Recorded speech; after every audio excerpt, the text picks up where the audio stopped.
शिकार की तलाश में इधर उधर घूमते घूमते एक गार के पास पहुंचा, जहां से ताज़ा गोश्त की खुशबू आ रही थी। भूख और ऊपर से ताज़ा गोश्त उससे रहा ना गया और उसने गार के अंदर जाने का सोचा।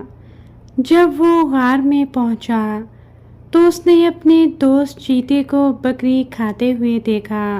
भेड़िया हैरानी से बोला, अरे तुम इतने अरसे से कहाँ गायब थे? बड़े मज़े आ रहे हैं, अकेले ही पूरी बकरी खा रहे हो। चीता बोला, हाँ भाई, शिकार के लिए मेहनत की और अब उस मेहनत का फल खा रहा हूँ। तुम सुनाओ, खैरियत तो है? बड़े कमज़ोर दिखाई दे रहे हो, हालांकि पहले तो अच्छे भले सेहतमंद थे।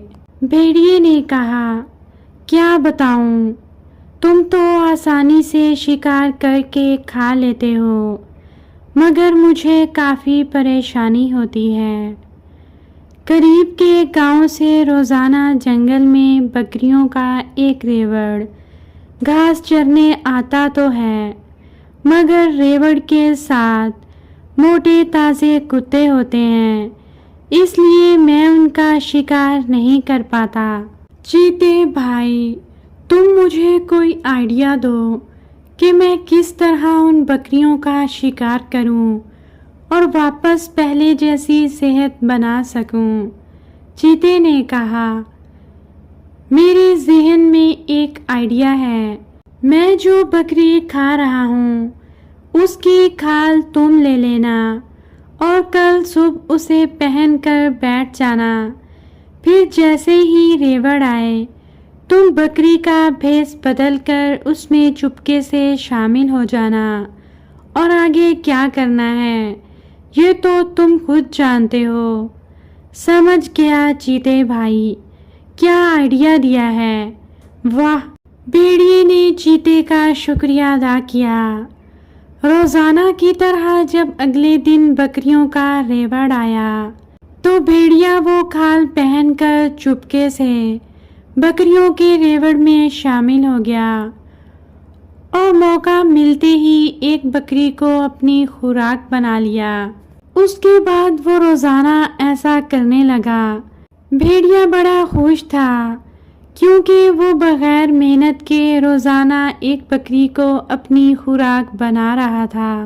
कुछ दिन गुजरे तो मालिक को बकरियों के कम होने पर तशवीश हुई, मगर उसे समझ नहीं आ रहा था कि सिक्योरिटी होने के बावजूद बकरियां कैसे कम हो रही हैं। एक दिन मालिक ने लोमड़ी से कहा, बी लोमड़ी, क्या तुम मेरी मदद कर सकती हो?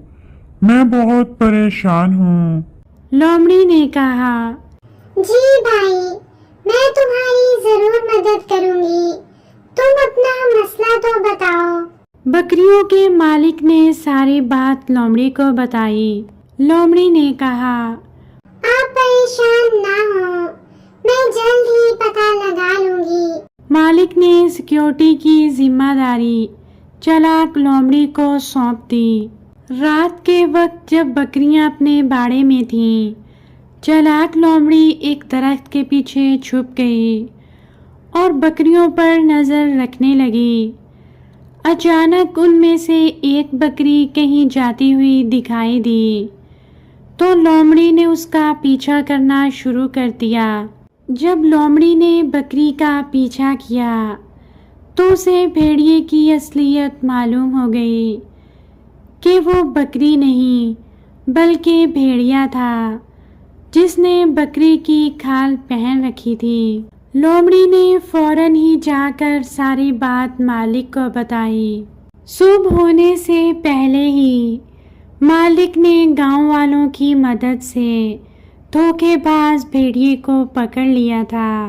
प्यारे बच्चों, झूठ बोलकर या धोखा देकर हम आर्जी तौर पर तो कोई खुशी हासिल कर सकते हैं, मगर याद रखें कि झूठ जल्द या कुछ देर में सामने आ ही जाता है اور پھر آپ کے پاس پچھتاوے کے سوا کچھ نہیں ہوتا۔